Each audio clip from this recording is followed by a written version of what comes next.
It's wild to have a crazy idea and to jump in and do it. It's another thing to say, "Hey, 3 best friends, you're coming with me."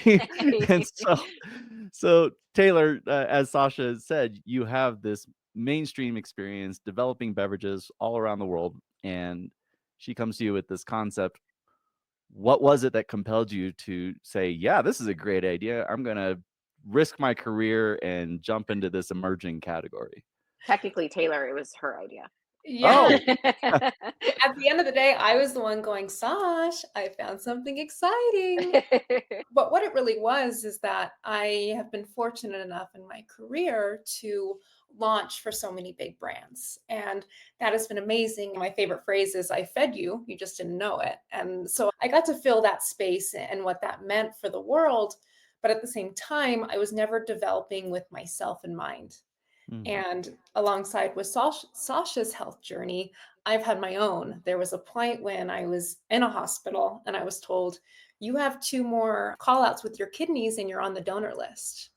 And I thought, oh, things have to change. Okay. So if things have to change, I need to make it happen because I'm not satisfied with what's out there. So I said, Sash, let's try these out. Let's see what we think of the cannabis beverage world. And we went, wow, most of these aren't for us. mm. And that's okay because they can be for other individuals. But we wanted something that really catered to us and also showed other women like us that it was an option. Because traditionally it's very soda oriented, it's very simple flavors. And we were like, let's turn that on its head. Let's give this the care that the rest of the world gets and bring it to life. And that's really what happened. It was solely a selfish project that we said, oh, wait, this is real. Oh, wait, people actually like it. Oh, we have a business.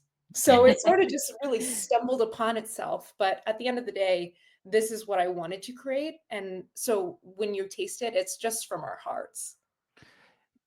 I love how you guys are bringing in this kind of like health and wellness aspect to everything. And it, when I'm having conversations with policymakers and different organizations, a lot of the focus of the conversation kind of positions the category as like a true alcohol replacement for partying, for doing all this kind of stuff. But there's like this big disconnect to the story that you guys are telling and the positioning of the product versus how the regulators are perceiving this category. So I'm curious, like, and whoever wants to kind of tackle this is how are you seeing the trajectory of this category or your product line amidst this conversation, and how do we actually bridge that gap?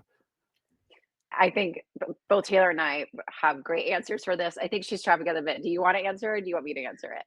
Well, I'm going to answer it from my lens, but I want Sasha to speak on this as well a little bit. And essentially, to give you a broader sight, is my role creating items for this country. The involvement is who are you creating for? And traditionally, I think that this category has been very segmented into the party space and into that sort of personality.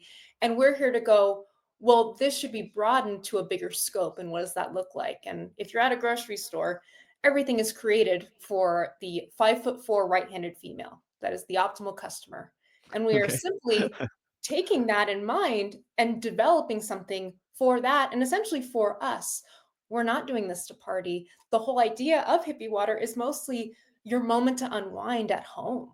I mean, most of our audience is just a woman trying to find time for herself and space for herself.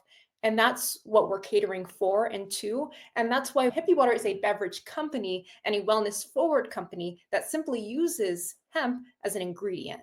So that's our overall broad scope and how we're choosing to position this. Yes, and actually to touch on what you said, Taylor, about the consumer at the grocery store, the reason it's also that type of demographic is because women are the ones that purchase the majority of things in the country, whether it's for their family, for themselves, for their kids, whatever it is. They're the ones at the grocery store most of the time picking those options. And whether it's for their partner or themselves or their kids, they are the ones looking at all of those products. So it's an interesting thing to think about when we think about how things are marketed.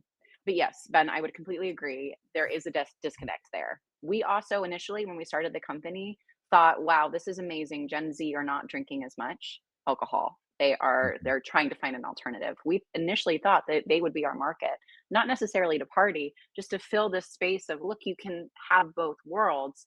And it turned out that our demographic is mainly ourselves. It is Mhm. those hard workers, those caregivers, the parents or entrepreneurs that are just looking for a moment to unwind at the end of the night that isn't gonna torture them the next day or the next couple of days or the next week.